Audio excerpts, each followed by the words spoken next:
नमस्कार दोस्तों, bio solutions के इस यूट्यूब चैनल में आपका स्वागत है। आज हम अपनी इस अगली वीडियो में निषेचन एवं आरोपण के बारे में जानेंगे। इससे पहले वीडियो में हम मासिक चक्र के बारे में देखे हैं। तो यहाँ निषेचन और आरोपण में देखेंगे कि किस प्रकार एक मादा में गर्भ का निर्माण होता है और गर्भ का विकास कैसे होता है। इस वीडियो में आप लास्ट तक बने रहिएगा, क्योंकि आज हम इसमें बताने वाले हैं कि मासिक चक्र रुकने पर किस प्रकार जांच करने से गर्भधारण की पहचान हो जाती है। तो आइए देखते हैं निषेचन एवं आरोपण, फर्टिलाइजेशन एंड इम्प्लांटेशन। जैसा कि आप सभी जानते हैं, स्त्री और पुरुष के लैंगिक संभोग यानी कॉपुलेशन के दौरान पेनिस से शुक्राणु को यानी स्पर्म को मादा के योनि में स्खलित किया जाता है। यह मादा के योनि में वेजाइना में स्खलित किया जाता है। यहां से गतिशील शुक्राणु गति करते हुए गर्भाशय यानी यूटेरस में पहुंचा। इस भाग में ये पूरा भाग गर्भाशय होता है।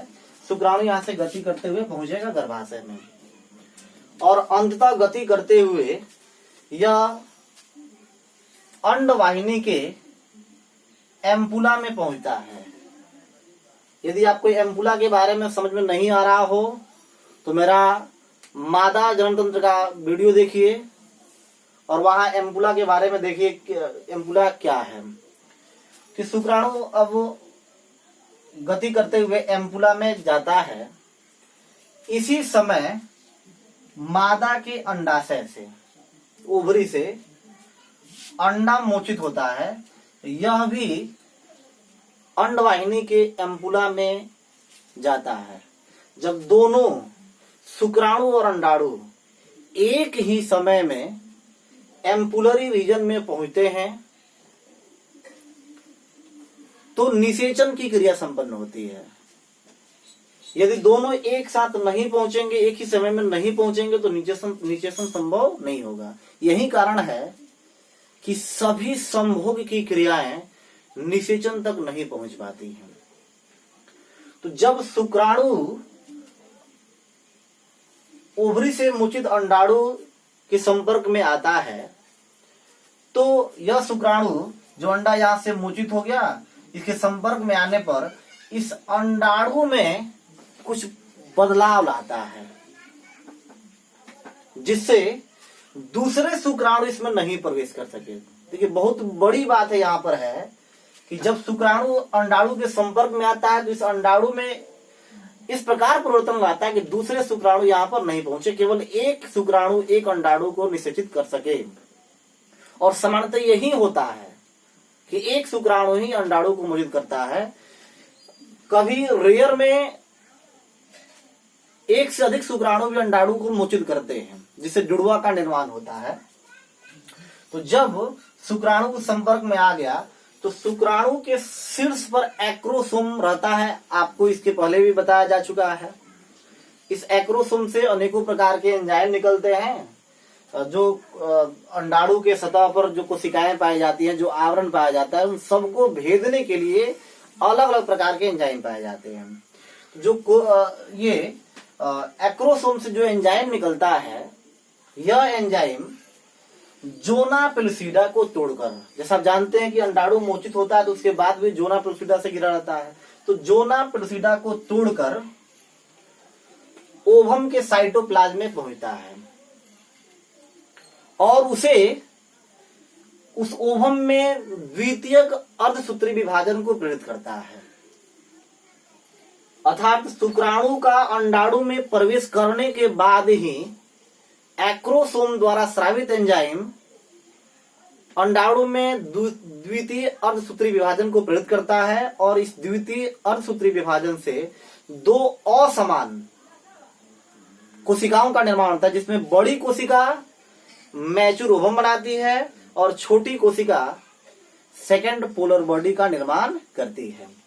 अब जब मैच्योर ओवम का निर्माण हो जाता है तो इस मैच्योर ओवम से शुक्राणु का केंद्रक संलयित हो जाता है। इसी क्रिया को निषेचन कहते हैं। यही घटना निषेचन कहलाती है। निषेचन के उपरांत जैसे ही निषेचन हुआ, अब जाइगोट का निर्माण होता है। ये दोनों अगुणित कोशिकाएं थी, शुक्राणु और अंडाणु दोनों अगुणित थी। दोनों के संलयन से एक द्विगुणित जाइगोट यानी युग्मनज का निर्माण होता है। अब इस युग्मनज में समसूत्री विभाजन की प्रक्रिया प्रारंभ होती है। विदलन की क्लीवेज की प्रक्रिया प्रारंभ होती है, जिससे युग्मनज में होलोब्लास्टिक डिवीजन से 2, 4, 8, 16, 32, 64 ऐसे कोशिकाओं का लगातार निर्माण होते रहता है। जब कोशिकाओं में जब ये मतलब जाइगोट में कोशिकाओं का निर्माण शुरू हुआ तो इस विभाजन के द्वारा नई नई कोशिकाओं का निर्माण शुरू हुआ, तो इसमें बटी हुई प्रत्येक कोशिकाओं को ब्लास्टोमियर कहते हैं। जब ब्लास्टोमियर की संख्या 8 से 16 हो जाती है तो इस अवस्था को मोरूला कहते हैं। यहाँ ब्लास्टोमियर की संख्या 8 से 16 हो गई है, इस अवस्था को मोरूला कहते हैं। इसका पहचान है कि यह गेंदनुमा रचना की तरह दिखाई पड़ता है। विभाजन निरंतर जारी रहता है। विभाजन के द्वारा जब ब्लास्टोमियर की संख्या 64 हो जाती है तो इस अवस्था को ब्लास्टोसिस्ट कहते हैं। इसकी पहचान है कि सभी कोशिकाएं किनारे किनारे सज जाती हैं और बीच में गुहा यानी खाली स्थान का निर्माण होता है। जैसे हम लोग अगर बात करें फुटबॉल की बात करें तो चारों तरफ फुटबॉल की जो गोटियां होती हैं बीच में खाली स्थान होता है, वैसे ही ब्लास्टोसिस्ट की रचना होती है। बीच में खाली स्थान होगा, चारों तरफ कोशिकाएं सजी रहती हैं। जो खाली स्थान है उसको कहते हैं हम लोग ब्लास्टोसील। और जो किनारे किनारे कोशिकाएं अब यहां सज गई, इसको कहते हैं ट्रोफोब्लास्ट।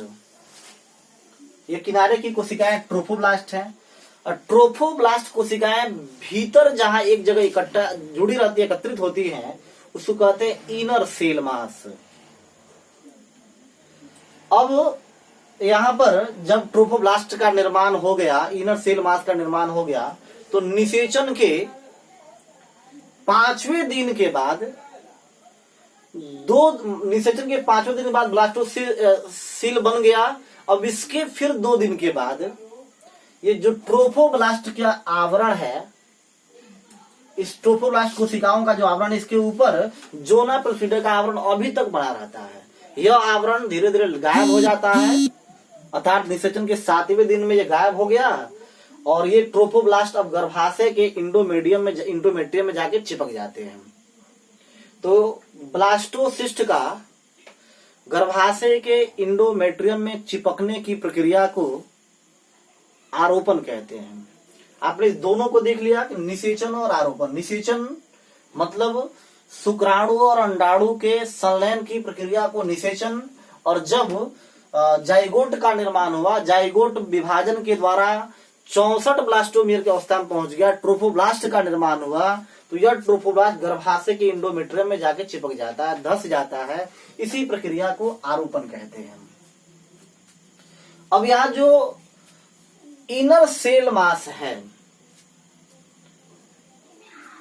इसमें इसके पहले एक और घटना होगी कि जो पूरा आरोपित ब्लास्टोसिस्ट है, इससे एक हार्मोन का स्राव होता है जिसको कहते हैं हम लोग HCG। बहुत ही इसका ज्यादा महत्वपूर्ण होता है इस हार्मोन का, HCG यानी ह्यूमन कोरियोनिक गोनाडोट्रोपिन। इस HCG का जो कार्य है प्रोजेस्टेरोन और एस्ट्रोजन के कार्य के समान ही होता है, अर्थात यह कार्पस ल्यूटियम के विघटन को रोकता है। कार्पस ल्यूटियम का जब विघटन रुकेगा तो वहां से हार्मोन का स्राव होगा और इंडोमेट्रियम की मोटाई बढ़ते रहती है, गर्भधारण सुनिश्चित रहता है।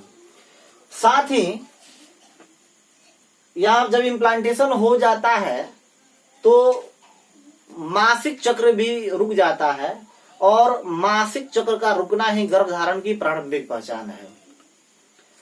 इस HCG के द्वारा, इस HCG के जांच के द्वारा ही गर्भधारण को सुनिश्चित किया जाता है। जैसे हमने शुरू में ही कहा था कि आपको आज बताने वाले हैं कि गर्भधारण की जांच कैसे की जाती है। तो मार्केट में एक किट आता है जिसके द्वारा HCG की जांच की जाती है। उस किट में नारी के सुबह के यूरिन के 2 बूंद को डाला जाता है और वहां पर रेड लाइनिंग के हिसाब से, यदि रेड लाइनिंग 2 होगा तो वहां पर गर्भधारण हो गया, पॉजिटिव रिजल्ट आता है। अगर सिंगल लाइन रहता है तो नेगेटिव होता है। वही HCG की जांच है, उसको जांच को ग्रेविडेक्स टेस्ट कहते हैं। ये पूरी प्रक्रिया निषेचन और आरोपण की थी। आइए इसको एक बार और देखते हैं। यही ग्राफिन फॉलिकल से अंडाणु मोचित होता है। इसकी चारों तरफ अभी भी जोना पेल्सिडा का आवरण रहता है। जब अंडाणु के संपर्क में शुक्राणु आते हैं तो इसमें से कोई एक शुक्राणु जब अंडाणु के संपर्क में आ जाता है तो यह दूसरे शुक्राणुओं के प्रवेश को रोकने के लिए इस अंडाणु में परिवर्तन करता है। शुक्राणु अंडाणु के मिलने से एक यहाँ जाइगोट का निर्माण होगा। आपको इसमें बताया गया था कि शुक्राणु के एक्रोसोम से कुछ एंजाइम निकलते हैं और यहाँ पर द्वितीय और सूत्री विभाजन को प्रेरित करते हैं। इससे एक परिपक्व अंडाणु और एक द्वितीय प्लोड बॉडी का निर्माण होता है। अब परिपक्व अंडाणु और शुक्राणु का केंद्रक संलयन होता है। इस क्रिया को निषेचन कहते हैं। जाइगोट का निर्माण होगा। जाइगोट में डिवीजन शुरू होता है और डिवीजन में बनी हुई प्रत्येक कोशिकाएं ब्लास्टोमियर कहलाती है। 2 सेल ब्लास्टोमियर है जाइगोट में। ये निरंतर चलते रहता है। 4 हुआ, 4 से 8, 16, 32 ऐसे करते रहता है। तो जब 8 से 16 की अवस्था आ जाएगी उसको कहते हैं मोरूला। ये जो कोशिकाएं हैं ब्लास्टोसिस्ट की कोशिकाएं हैं। इसी स्टेज में यहाँ कोशिकाएं चारों तरफ किनारे किनारे सज गई, इन्हीं कोशिकाओं को ट्रोफोब्लास्ट कहते हैं। और बीच में जहाँ जुड़ा हुआ है ट्रोफोब्लास्ट उसको इनर सेल मास कहते हैं। जो खाली स्थान है ब्लास्टोसील कहते हैं। दोस्तों ये वीडियो अगर आपको पसंद आया तो आप इसे लाइक करिए, शेयर करिए और प्लीज सब्सक्राइब करिए। बेल आइकन को दबाना ना भूलिए ताकि नोटिफिकेशन आपको सबसे पहले मिल सके।